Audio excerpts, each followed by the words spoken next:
How to avoid the imposter syndrome from getting in the way of growing your business. And this is a very different perspective to what most people talk about. So stick around because what I'm going to share can really impact your life and your business.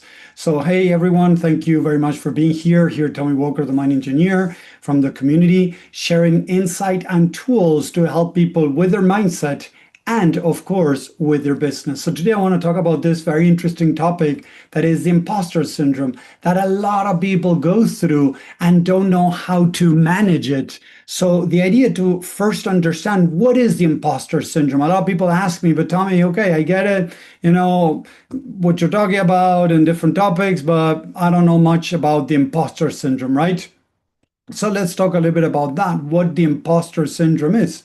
So the imposter syndrome is when we are, in a way, feeling that we don't know enough to be where we are, right? So what's happening is that we are starting, posting videos, or we are talking to people, we're sharing what we're doing, but parts of us feel that we are an imposter, that we shouldn't be doing what we're doing, that people are going to realize that we don't know what we're doing and they're not going to buy from us. And that will be, in a way, the imposter syndrome, feeling you are not up to the level that you should be to be doing what you're doing.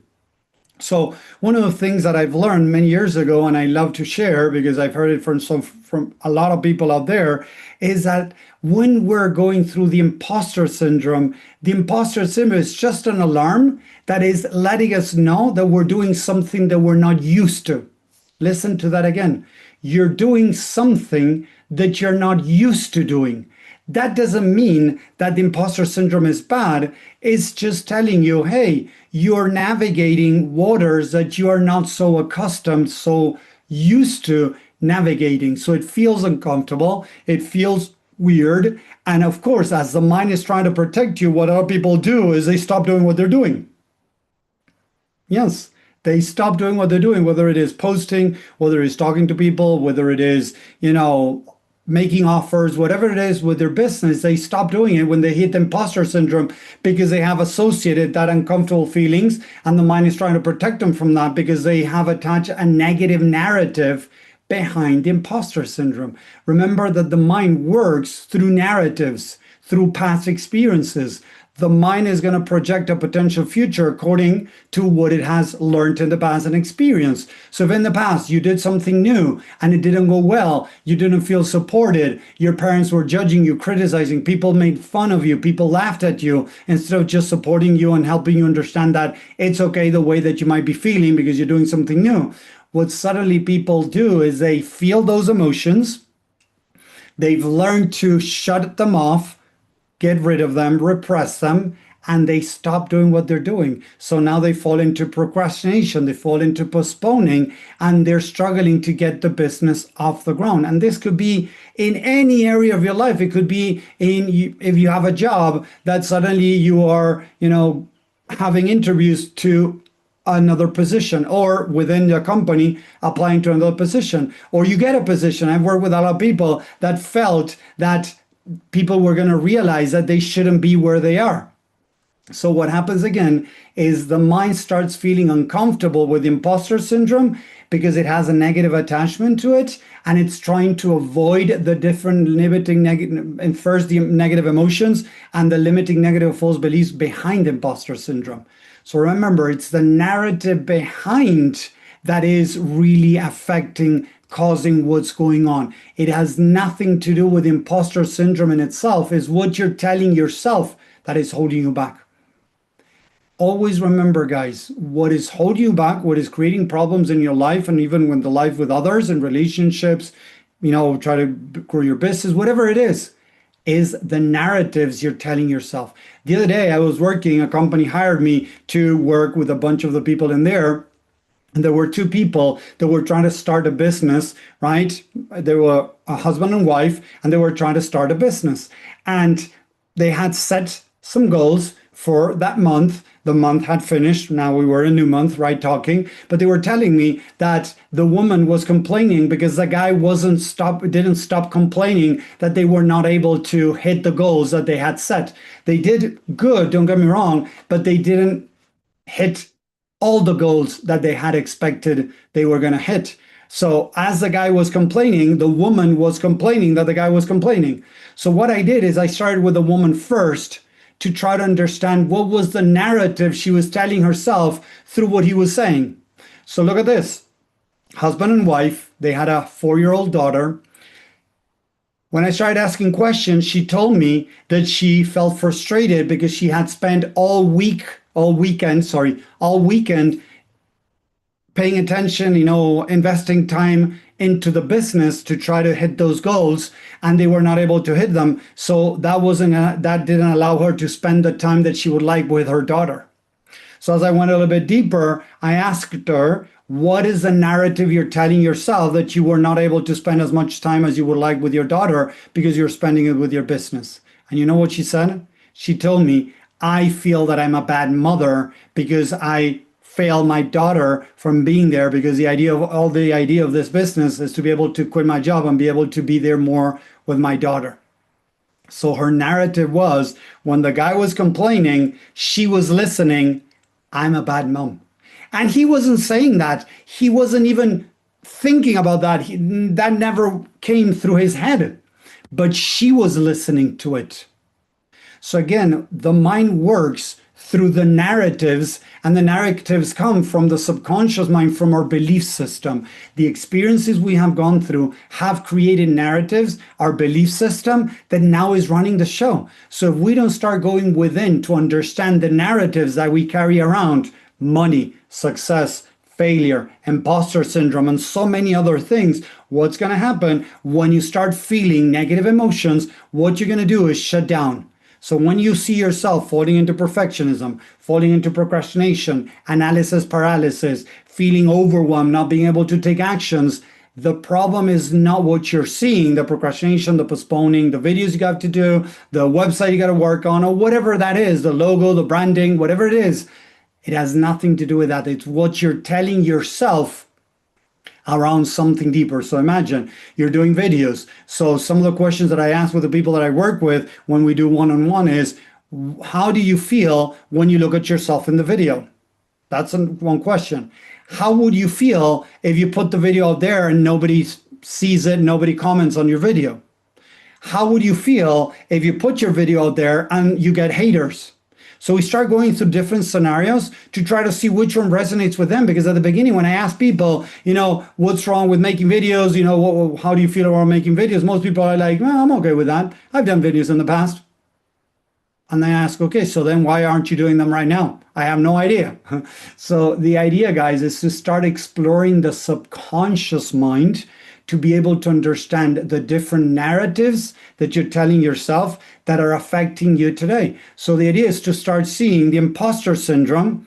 What could have happened as a kid when you showed yourself, when you spoke up in your family, when you spoke up at school, when you spoke up at meetings with friends, with family, whatever. Start trying to look backwards to see the experiences that you had as a little kid growing up around exposing yourself.